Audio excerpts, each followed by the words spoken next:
Hello and welcome to Whose Line of Attack Is It Anyway, where the point always matters and the rules are in the manual. You should read it sometime. Actually, this is the fourth installment of the School of Fencing, where we go through Domenico Angelo's book. My name's Aaron. This is Joe. He's one of my instructors, and he's going to help me out and make sure I don't do anything stupid today. Honestly, it's because our beloved Dave the Stave has had an accident recently. And really, if you click the link below, no, there's no GoFundMe. It's because what we're going over today, you need to have a partner. As much as I want to use a mannequin or a dummy for this, it's better to have a person there because the human element changes how all these can work. The first thing that we're going to be going over everything that goes to the lower part. Really, it's anything that would be considered under the wrist is the best way that I could describe it for how Angelo goes into things. The first one we're going to go over is going to be Tierce into Seconde, followed by Carte, followed by Flanconade, which is one of the coolest attacks you can do if you can get it done right. So, Tierce into Seconde. I'm going to keep saying it that way very emphatically because I keep screwing up and calling it Carte into Seconde, and Joe keeps reminding me as soon as I'm done recording 5 minutes of diatribe that I got it wrong. So, we're going to start in Tierce. For a saberist, that would be your outside guard, right? Knuckles are to the outside, my palm is down. My elbow is slightly bent. My hilt is down. It's not popping up like you with saber. It's not straight out in front of you, right? That would get very tiresome. Joe's point is threatening. So, as with any low thrust, I want to make sure that I'm protecting the old bean as I drop this down, right? Because the moment I do this, I have nothing to keep Joe from skewering me in the eyeball. And as great as I would look with an eye patch, I don't want one today. They actually take about 3 to 6 weeks. So what I'm going to do when I'm doing this Tierce into Seconde is I'm going to drop my point. I'm going to go in line with Joe's wrist and elbow, and at the same time, my hilt is going to raise. I'm going to just raise my wrist up. That's going to give me opposition with hilt and maybe even the knuckles in my hand. Traditionally, I might have a glove on, so not really too big of a deal. As I lunge forward, I'm going to lean down. I'm going to throw my back hand. That's going to all look like this. Drop the tip. Lift the hilt. Lunge forward. I'm leaning down. Back hand is out. Back palm is down because front palm is down. And then I come back up. One more time just to make sure we got it. Start in Tierce. Drop. Lift. Lunge. And that is Tierce into Seconde. This next one we're going to go over is Carte.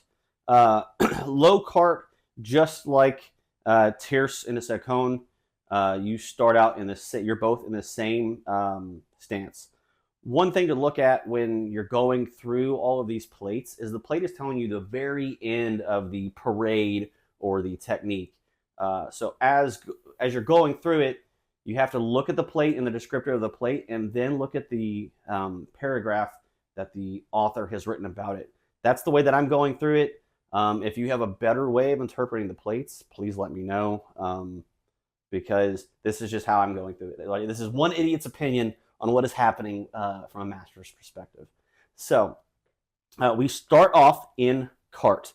That's knuckles to the outside, palm to the sky, hand up, right? The manual says to engage your adversary in Carte. It does not mean that I am attacking them, right? It means that we are both in Carte. That's going back to the lesson, like, don't just read the paragraph and then look at the plate. Look at the plate first, see where you need to land, and then go back and then go into the paragraph. So we are both in Carte. I'm going to drop my point, and then very much like Tierce into Seconde, I'm going to follow the line from Joe's wrist to elbow. As I lift my wrist, I'm going to lunge straight forward, right? I'm not deviating left or right. That's a big point that Angelo brings up. And then I'm going to throw my back arm back, palm up because my front palm is up. Going back, rewinding it. Joe, perfect form. I'm going to drop my point, follow the line, and lift this up. The more I can lift my hilt up, the more I can protect my face and eyes. And that is Carte.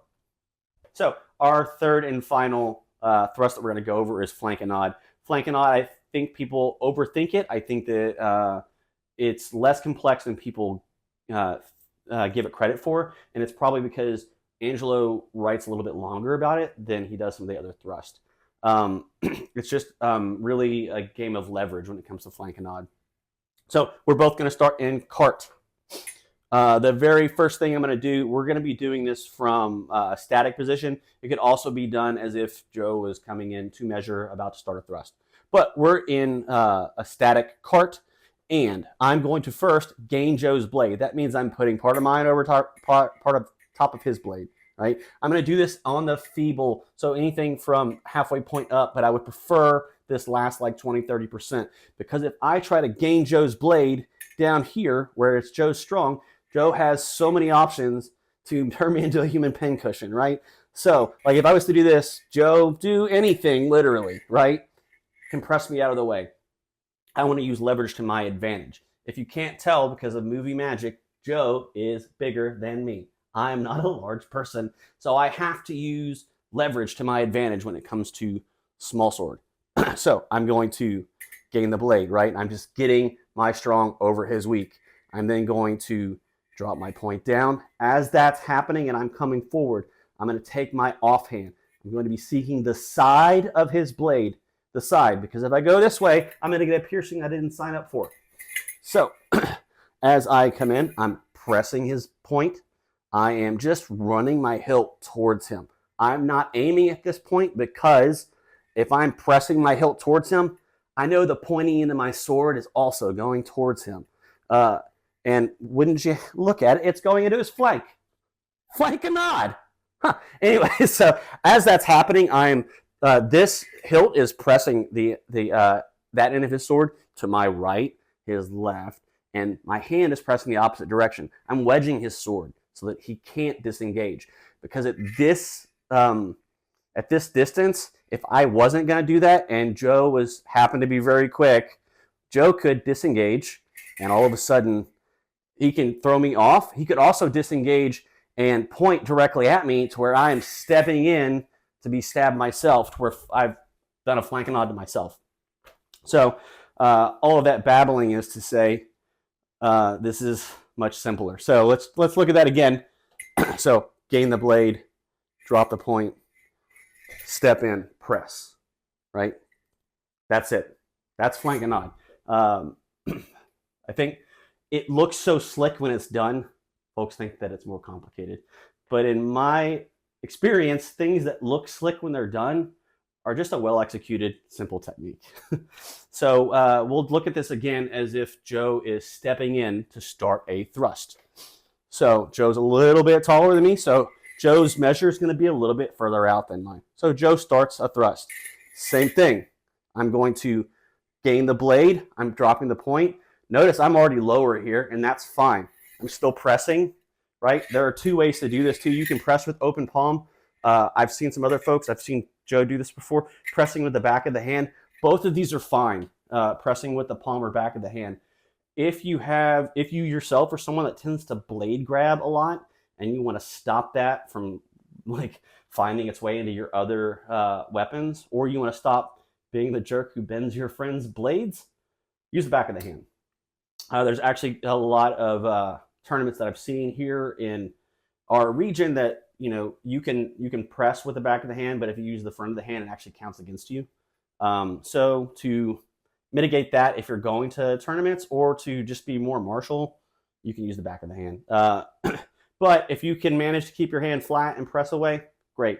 Let's look at that one more time without my rant on please don't grab my blade. All right, so we're going to start here. Joe starts to come in. I press this down. I'm going to point at them, press the blade, come in. And a little bit faster is going to look like this. And that is flanconade. And sync together, 3, 2, 1. All right. Perfectly executed.